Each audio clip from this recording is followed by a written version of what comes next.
Taoiseach Micheál Martin says that Ireland should be a leader in fighting climate change, reminding us once again that Irish politicians are only worried about problems that they can't possibly solve. This is Ben Scallan and you're watching Gript Media.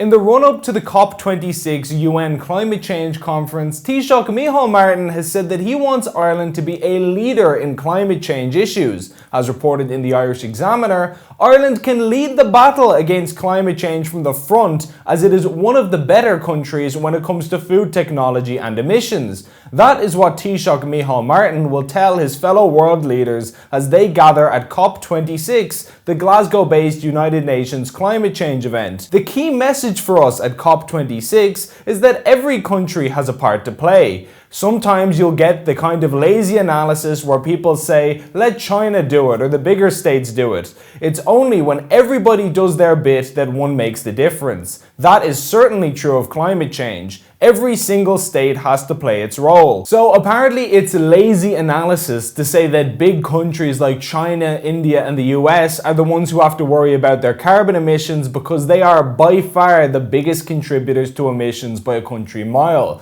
To say that their contribution is more than Ireland's doesn't even begin to do the situation justice. It's so much starker than most people even realise. For a sense of scale here, China contributes more to global CO2 annually than every other developed nation on Earth combined.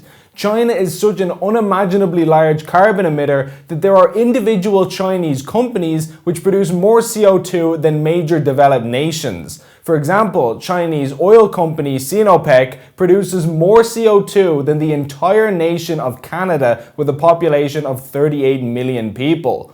Chinese steel company China Baowu produces more CO2 than Belgium and Austria combined, which between them have a total population of 20.4 million. This is the simple reality of the situation. China has a bigger contribution to CO2 than the next 4 countries on the list, the US, India, Russia and Japan, all put together. And its emission levels are still rising even higher almost every year. After being given a stern talking to down at the station by various Western politicians about their carbon naughtiness, China has boldly committed to reducing its emissions. When exactly will they get around to this? Well, maybe in the year 2060, that is to say 38 years from now, if they feel like it and they've got nothing better to do at the time. Credit where credit is due, in all fairness, Xi certainly knows how to humour these people's naivete. Hey China, will you please stop emitting so much carbon, our leaders say. Sure, anything you want, China replies. And then right after, they proceed to open so many coal power stations that the total number of stations in the world actually goes up, despite the West shutting them all over Europe and America. That is to say, China is literally opening coal plants faster than the combined Western world can close them. We're desperately shutting down our main power supply and risking rolling blackouts for years to come,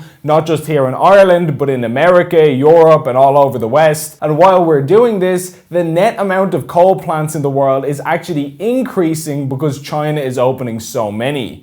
Meanwhile, what is Ireland's contribution to global carbon emissions? Well, according to the EU's latest data, 0.09%. I've said it many times before and I'll say it again. If you were in a sinking boat and you bailed out 0.09% of the water, would you expect that to save you? Or alternatively, if you took on 0.09% more water, would you expect to sink? It's a meaningless amount. You'd likely not even notice if it came or went. It's so infinitesimally small that it's actually irrelevant. China produces as much carbon in 2 days as Ireland does in an entire year. And in fact, it's worse than that again, because we're not talking about lowering global carbon emissions by 0.09%. They're talking about getting our contribution down to half. So it's 50% of 0.09%. That, at the end of the day, is what we're killing ourselves over. But apparently, according to Micheál Martin, pointing this out is an example of, quote, lazy analysis. He'd prefer if we destroyed our economy with radical climate policies like carbon tax hikes that force you out of your car and that sends your home heating bill exploding through the roof. He'd prefer if you put up with rolling annual blackouts for the foreseeable future and were unable to go on cheap holidays because the government has pumped up the price of plane tickets, all without ever stopping to think about whether or not it would actually help anyone or be functionally useful to the earth. Martin says, it's only when everybody does their bit that one makes the difference. But he's not asking for us to do a bit. We're not being asked to chip in a fiver or do our part like it's a bake sale at work. He's asking for, in Eamon Ryan's words,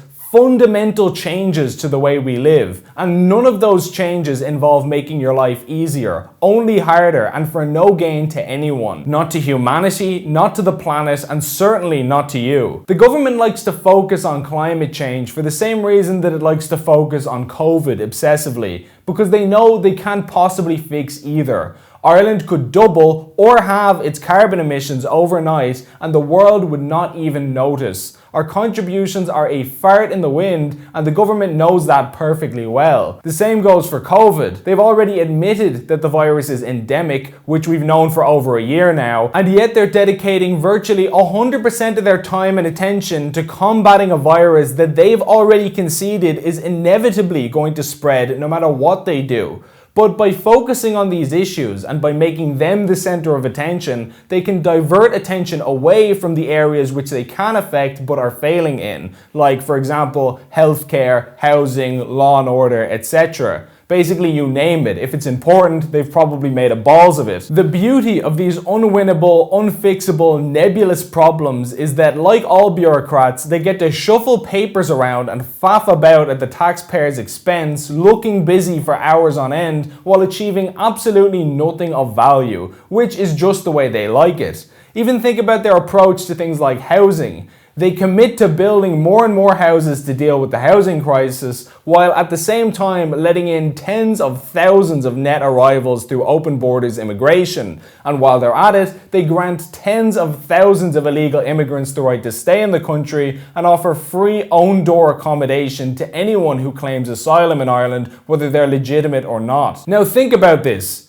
Does that make it more or less likely that people will want to come here? And if the people do come here in their droves, legally and illegally, what will the government do next? Build more houses? And what happens when people arrive after that? Do we build more houses again? It's a never-ending cycle. The problem literally cannot ever be solved by definition. Or take the blasphemy referendum. No person has ever been charged with blasphemy in Ireland in living memory, let alone convicted under it. And yet we had an entire referendum to remove this totally impotent, prehistoric piece of legislation just so the government could say, look how much things are changing, we're doing loads. But they're not really, are they? While people are worrying about bread and butter issues like where they're going to live and how they're going to get life-saving operations in a timely manner, our politicians are spoofing, trying to limit the number of cow farts and stop a virus that they've already admitted is unstoppable. The only challenge they'll accept is an impossible one, and maybe that's why nothing productive ever gets done in this country. Please like and share this video, and if you enjoyed it, please consider signing up for a monthly donation via the link on screen to help us produce more content like this. Alternative media like Gript needs all the assistance it can get, and every donation goes a long way. As always, thanks for watching.